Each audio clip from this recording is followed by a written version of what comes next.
Hello guys, welcome to my YouTube channel. So for today's reaction, I'm going to react this video. So I can't wait to watch it. So please subscribe to my channel, Christian House Vlogs. So without further ado, let's watch it. Sebaliknya pegawai kedua yang berada di tempat duduk pemerhati dalam kokpit dan telah bercuti selama 2 hari sebelum insiden berlaku. Balik Malaysia ditahan di Jakarta kerana disyaki menyeludup dadah. Agak-agak boleh tak kita nak bawa balik dan dakwa dia di Malaysia? Datuk Hussein Omar Khan menyatakan pihaknya kini tengah mempelajari metode canggih yang digunakan Polri, mulai dari sistem penyaringan hingga hasil intelijen. Malaysia kini dibuat linglung dan tak habis pikir. Mereka kebingungan bagaimana aparat Indonesia bisa dengan mudah membongkar aksi licik pilotnya yang menyelundupkan barang haram. Bukannya introspeksi, pengakuan dari pihak Jiran justru terdengar lucu seolah menutupi sistem mereka yang kebobolan. Perbedaan kelas sangat nyata, aparat kita bertindak tegas, sementara mereka sibuk kepo rahasianya. Lebih anehnya lagi, kini muncul desakan konyol dari warganet Malaysia yang ngotot meminta agar sang pilot dikembalikan ke negaranya. Mereka berdalih ingin menghukum pelaku sendiri di sana. Tentu saja permintaan absurd ini memicu tawa, mengingat kedaulatan hukum Indonesia pantang diintervensi dan tiada ampun bagi para perusak masa depan. Polis Diraja Malaysia PDRM akan menghantar pasukan pegawai penyiasat dan risikan Jabatan Siasatan Jenayah Narkotik JSJN Bukit Aman ke Jakarta, Indonesia minggu depan. Penghantaran pasukan itu bertujuan untuk mendapatkan maklumat lanjut berkaitan rangkaian sindiket yang dipercayai terlibat dalam kes penyeludupan dadah membabitkan seorang juruterbang Malaysia. Petik bernama Pengarah JSJN Bukit Aman, Datuk Hussein Omar Khan berkata, pasukan itu akan berada di Jakarta dari 11 hingga 15 Ogos bagi membantu melengkapkan siasatan termasuk mengenal pasti sumber bekalan dadah, kaedah penyeludupan serta kemungkinan kaitan suspek dengan sindiket di Indonesia. Katanya PDRM akan meneliti dari segi keseluruhan pengedaran dadah ini meliputi sumber bekalan, sindiket yang terlibat, cara dadah itu diperoleh. Pihaknya turut meneliti cara suspek boleh melepasi tapisan keselamatan di pintu keluar lapangan terbang antarabangsa Kuala Lumpur KLIA serta kaitannya dengan sindiket di Indonesia. Tambah beliau, siasatan itu penting bagi mengenal pasti keseluruhan rantaian pengedaran termasuk kemungkinan penglibatan pihak lain. Mengulas kedudukan suspek yang kini berdepan proses undang-undang di Indonesia, Hussein berkata tiada permohonan ekstradisi akan dibuat dan juruterbang tersebut perlu menjalani proses perundangan di negara itu.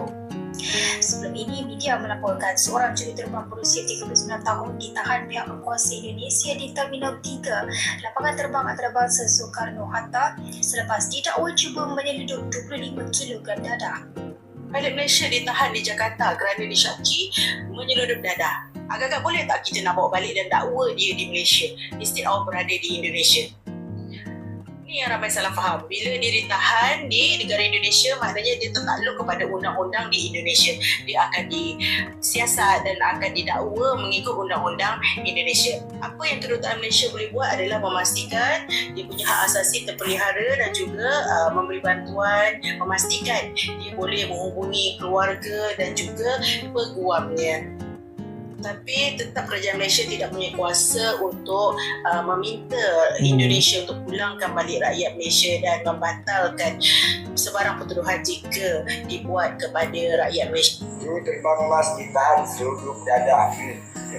Itu saya tahu komen lah sebab apa kerajaan Indonesia dah lengkap. Dah ramai dah orang komen. Orang tu komen, orang ni komen, orang tu komen, orang ni komen. Tapi tak ada seorang pun bercakap tentang yang saya dah cakap ni. Dan hari ini saya nak bercakap.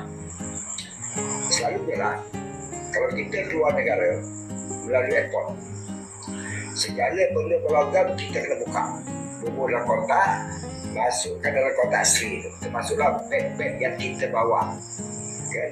Ataupun melalui kita timbang beg, kita melalui komputer, tetap di X-ray. Kan? Situ, tetap di X-ray.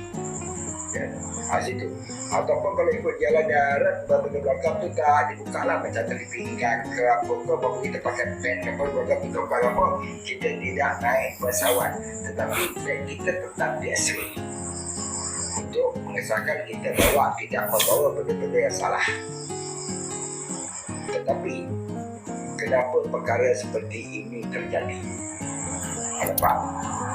Itu boleh lepas. Ya, wangnya dah melalui custom dah scan. Ya. Saya naik kapal terbang pergi keluar negara, pengen scan. Scan. Balik pun scan juga. Kok ada babat larang. Tetapi kenapa lepas wangnya pengawalan itu cukup ketat. Cukup ketat. Tapi kenapa dah lepas inilah persoalannya pihak custom. LKPS harus jawab, harus cari jalan kenapa. Ya, kenapa perkara ini berlaku? Sebab apa? Apa yang kita tengok di media sosial, ditangkap di Australia, tangkap di Brazil, tangkap di Eropah, sekarang kena bawa benda-benda ni. Baru ni tangkap di Indonesia, sebelum di Indonesia diri. Banyak tempat. Kenapa perkara ini berlaku? Kalau ikut jalan darat, saya tak membuktikanlah. Mungkin dia suruh lempar ikut pakar ke apa ke, saya tak mencampur lah kan. Saya itu mungkin ada kelemahan, tetapi melalui udara, melalui kapal terbang kita keluar negara, melalui kapal terbang. Kenapa perkara ini terjadi? Itu persoalannya. Sebab apa yang saya tengok banyak yang komen-komen tentang terbang ini, tapi tak siapa pun bercakap tentang ini. Dan hari ini saya dah bertanya kepada LKPS ataupun custom, kena adakah penjagaan kurang rapi? Ini persoalan dia. Bahwa 25 kg narkoba kok bisa gitu ya pilot Malaysia Airlines ini lolos pemeriksaan bandara di Malaysia. Nah, pertanyaan ini lagi-lagi bikin kita bertanya begitu. Jadi pilot bernama Muhammad Shofi ini ditangkap di Bandara Suta pas bawa 170 penumpang ke Jakarta. Parahnya dia terpanggal polisi positif narkoba. Dia ngaku nekat menyelundupkan 70.000 butir ekstasi di kopernya demi upah 220 juta rupiah. Taktiknya dia sengaja lewat jalur khusus kru karena ngerasa kopernya ini nggak akan diperiksa seketat penumpang biasa. Gilanya lagi, ini udah aksi ketiganya lolos. Nah, mendengarkan modus ini, CEO CAAM, lembaga yang gunanya ngatur semua urusan penerbangan di Malaysia, langsung pasang badan. Dia membantah keras kalau bandara mereka masih juga ngasih pengecualian atau karpet merah buat kru pesawat. Sesuai dengan regulasi resmi tahun 2019, semua kru dan koper mereka wajib di-X-ray tanpa terbang tinggi.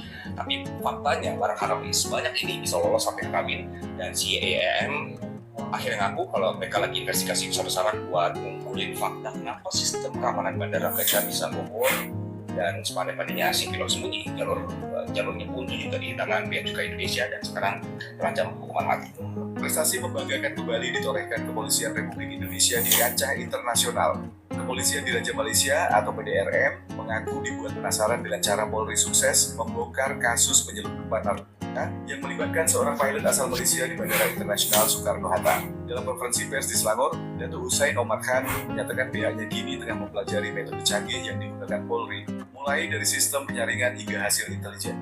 Hebat banget ya Polri kita, sampai-sampai negara tetangga pun kepo sama cara kerjanya. Semoga keberhasilan ini menjadi langkah awal lahirnya kerjasama yang lebih kuat antara Polri dan PDRM untuk membunuh jaringan lintas negara. Kemampuan kita hanya mampu buat lancar saja. Apa? Batang macis pun kita tak mampu buat. Dan kemampuan kita hanya mampu buat lancar. Tahu lancar. Itu kemampuan kita. Kita cakap apa? Mana jangan perjuangan yang orang kita buat. 80 tahun kan? Begitulah cara aparat kita bekerja. Tak ada ruang negosiasi apalagi kompromi untuk sindikat asing yang berani mengotori tanah air Indonesia.